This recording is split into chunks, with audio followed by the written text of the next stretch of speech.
ಒಬ್ಬ ದೇವರಿಗಾಗಿ ಯಾರಾದರೂ ಎಷ್ಟು ವರ್ಷ ಕಾಯಬಹುದು? 10 ವರ್ಷ, 20 ವರ್ಷ?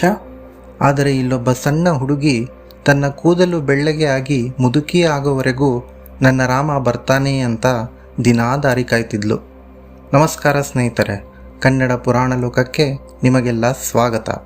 ಬನ್ನಿ, ಕೊನೆಗೂ ಆ ಪರಮಾತ್ಮ ಅವಳ ಹುಡುಕಿಕೊಂಡು ಬಂದದ್ದು ಹೇಗೆ ಅಂತ ಇವತ್ತು ನೋಡೋಣ. ಕತೆ ಶುರುವಾಗುವುದು ಒಂದು ದಟ್ಟವಾದ ಕಾಡಿನಲ್ಲಿ.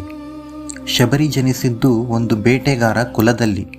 ಸುತ್ತಲೂ ಹಿಂಸೆ, ಪ್ರಾಣಿ ಪಕ್ಷಿಗಳ ಕೊಲೆ. ಇದನ್ನು ನೋಡಿಕೊಂಡೇ ಅವಳು ಬೆಳೆದಳು. ಆದರೆ ಕಮಲ ಹೇಗೆ ಕೆಸರಲ್ಲಿ ಇದ್ದರೂ ಕೂಡ ಶುದ್ಧವಾಗಿಯೇ ಇರುತ್ತದೆಯೋ ಹಾಗೆ ಶಬರಿ ಮನಸ್ಸು ಕೂಡ ತುಂಬ ಮೃದುವಾಗಿತ್ತು. ಅವಳಿಗೆ ಈ ಪ್ರಾಣಿ ಹಿಂಸೆ ಮತ್ತು ಕ್ರೂರತೆ ಇಷ್ಟವಾಗುತ್ತಿರಲಿಲ್ಲ.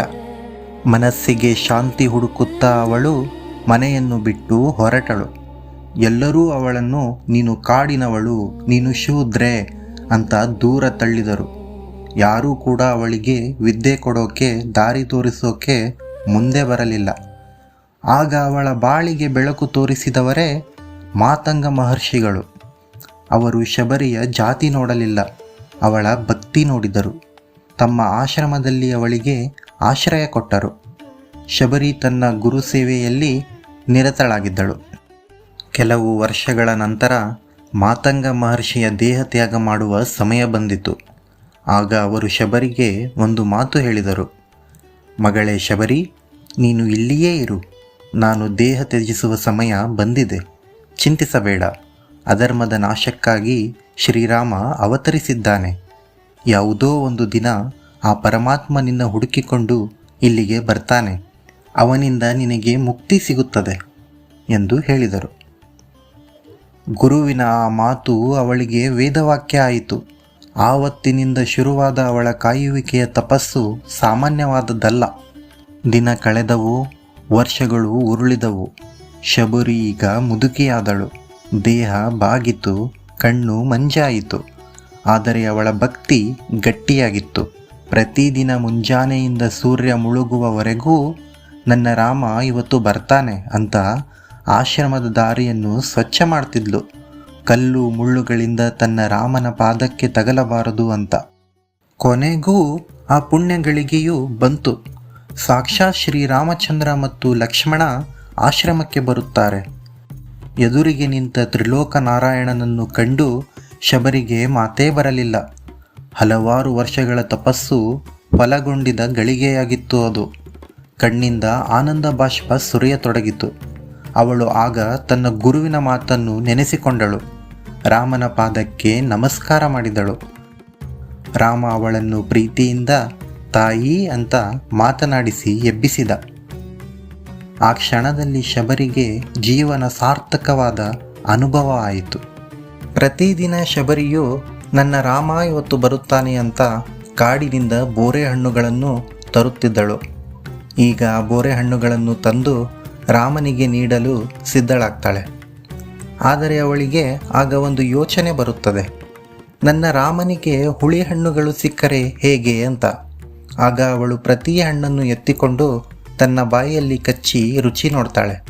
ಅದು ಸಿಹಿಯಾಗಿ ಇದೆಯೇ ಎಂದು ಪರೀಕ್ಷಿಸಿದ ಬಳಿಕ ರಾಮನ ಕೈಗೆ ನೀಡುತ್ತಾಳೆ. ಇದನ್ನು ನೋಡುತ್ತಿದ್ದ ಲಕ್ಷ್ಮಣನಿಗೆ ಆಶ್ಚರ್ಯ ಮತ್ತು ಕೋಪ ಎರಡೂ ಬರುತ್ತದೆ. ಆಗ ಅವನು ರಾಮನ ಕಡೆ ನೋಡಿ ಮೆತ್ತಗೆ ಹೇಳ್ತಾನೆ, ಅಣ್ಣ, ಇದು ಎಂಜಲು. ಶಾಸ್ತ್ರಗಳ ಪ್ರಕಾರ ಎಂಜಲು ಮಾಡಿದ ನೈವೇದ್ಯ ನಿಷೇಧ. ನೀನು ಇದನ್ನು ಸ್ವೀಕರಿಸಬಾರದು ಅನ್ನುತ್ತಾನೆ. ಮುಗುಳು ನಗೆ ಬೀರುತ್ತಾ ಶ್ರೀರಾಮ ಹೇಳ್ತಾನೆ, ಲಕ್ಷ್ಮಣ, ನಿನಗೆ ಇದರಲ್ಲಿ ಎಂಜಲು ಮಾತ್ರ ಕಾಣಿಸುತ್ತಿದೆ. ಆದರೆ ನನಗೆ ಇದರಲ್ಲಿ ತಾಯಿ ಶಬರಿಯ ಪ್ರೀತಿ ಕಾಣಿಸುತ್ತಿದೆ. ಯಾವ ಹಣ್ಣಿನಲ್ಲಿ ಭಕ್ತಿ ಇರುತ್ತದೆಯೋ ಅದು ಅಮೃತಕ್ಕಿಂತಲೂ ರುಚಿಯಾಗಿರುತ್ತದೆ. ಹೀಗೆ ಹೇಳುತ್ತಾ ಶ್ರೀರಾಮನು ಶಬರಿಯು ಕಚ್ಚಿ ಕೊಡುತ್ತಿದ್ದ ಹಣ್ಣನ್ನು ಪ್ರೀತಿಯಿಂದ ಸ್ವೀಕರಿಸಿ ಆನಂದದಿಂದ ತಿನ್ನುತ್ತಾನೆ. ಶಬರಿಯ ಈ ಭಕ್ತಿಯಿಂದ ಶ್ರೀರಾಮನ ಮನಸ್ಸು ಕರಗುತ್ತದೆ. ಆಗ ಅವನು ಎದ್ದು ನಿಂತು ಶಬರಿಯ ಕಡೆ ನೋಡುತ್ತಾ ಹೇಳ್ತಾನೆ, ತಾಯಿ, ನಿನ್ನ ಈ ಪ್ರೀತಿಯ ಆತಿಥ್ಯ ನೋಡಿ ನನ್ನ ಮನಸ್ಸು ತುಂಬಿ ಹೋಯಿತು. ನಿನಗೆ ಏನು ಹೊರಬೇಕು ಕೇಳಮ್ಮ. ಈ ತ್ರಿಲೋಕದಲ್ಲಿ ನೀನು ಏನು ಕೇಳಿದರೂ ಕೊಡುತ್ತೇನೆ ಅಂತ ಹೇಳಿದನು. ಆಗ ಶಬರಿ ತನ್ನೆರಡೂ ಕೈಗಳನ್ನು ಜೋಡಿಸಿ ಹೇಳ್ತಾಳೆ, ರಾಮ, ನನ್ನ ಗುರು ಮಾತಂಗ ಮುನಿಗಳು ಹೇಳಿದ್ದರೂ ನೀನು ಬರುತ್ತೀಯಾ ಅಂತ. ಅವರು ಹೇಳಿದ ಹಾಗೆಯೇ ನೀನು ಬಂದೆ. ನನ್ನ ಕಿವಿಗಳು ನಿನ್ನ ಹೆಸರು ಕೇಳಿದವು, ನನ್ನ ಕಣ್ಣುಗಳು ನಿನ್ನ ಸೌಂದರ್ಯವನ್ನು ನೋಡಿದವು, ನನ್ನ ಕೈ ನಿನ್ನ ಪೂಜೆ ಮಾಡಿತು. ಈಗ ನನ್ನ ಮನಸ್ಸು ತುಂಬ ಶಾಂತವಾಗಿದೆ. ನನಗೆ ಇನ್ನೇನೂ ಬೇಡ ರಾಮ. ನನಗೆ ಸ್ವರ್ಗವೂ ಬೇಡ, ರಾಜ್ಯವೂ ಬೇಡ. ನನ್ನ ಈ ಹಳೆಯ ದೇಹ ಬಿಟ್ಟು ನನ್ನ ಆತ್ಮ ನಿನ್ನ ಪಾದದಲ್ಲಿ ಶಾಶ್ವತವಾಗಿ ಸೇರಿ ಬದುಕಲಿ. ಇಷ್ಟೇ ನನ್ನ ಆಸೆ ಅಂದಳು. ಕೂಡಲೇ ರಾಮನು ತಥಾಸ್ತು ಎನ್ನುತ್ತಾನೆ, ತೇಜಸ್ವಿನಿಗೆ ಬೀರುತ್ತ. ಆಗ ಅಲ್ಲಿ ಒಂದು ಅದ್ಭುತ ಘಟನೆ ನಡೆಯುತ್ತದೆ. ಶಬರಿಯು ಅಲ್ಲಿಯೇ ಧ್ಯಾನ ಮಾಡೋಕ್ಕೆ ಕೂರ್ತಾಳೆ.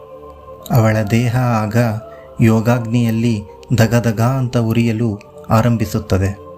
ಅದು ಒಂದು ಸಾವಲ್ಲ, ಅದು ಒಂದು ಮೋಕ್ಷದ ಕ್ಷಣವಾಗಿತ್ತು. ಆಗ ಅವಳು ಒಂದು ದಿವ್ಯ ಜ್ಯೋತಿಯಾಗಿ ಮೇಲೆ ಏರುತ್ತಾಳೆ. ಅದೊಂದು ಪವಿತ್ರ ಗಳಿಗೆಯಾಗಿತ್ತು. ಆಗ ಆ ದಿವ್ಯ ಜ್ಯೋತಿಯು ಶ್ರೀರಾಮನ ಪಾದ ಸೇರಿ ಲೀನವಾಗುತ್ತದೆ. ಅದೇ ಕ್ಷಣದಲ್ಲಿ ದೇವಲೋಕವು ಸಂತೋಷದಿಂದ ಕಂಗೊಳಿಸುತ್ತದೆ. ದೇವತೆಗಳು ಆಕಾಶ ಮಾರ್ಗದಿಂದ ದಿವ್ಯ ಪುಷ್ಪವೃಷ್ಟಿ ಸುರಿಸಿ ಶಬರಿಯ ಅಪಾರ ಭಕ್ತಿಯನ್ನು ಕೊಂಡಾಡುತ್ತಾರೆ. ಶಬರಿಯ ಜೀವ ಪರಮಾತ್ಮನ ಪಾದ ಸೇರಿದ ದೃಶ್ಯ ನಿಮ್ಮ ಮನಸ್ಸು ಮುಟ್ಟಿದ್ದರೆ ಜೈ ಶ್ರೀರಾಮ್ ಅಂತ ಕಮೆಂಟ್ ಮಾಡಿ.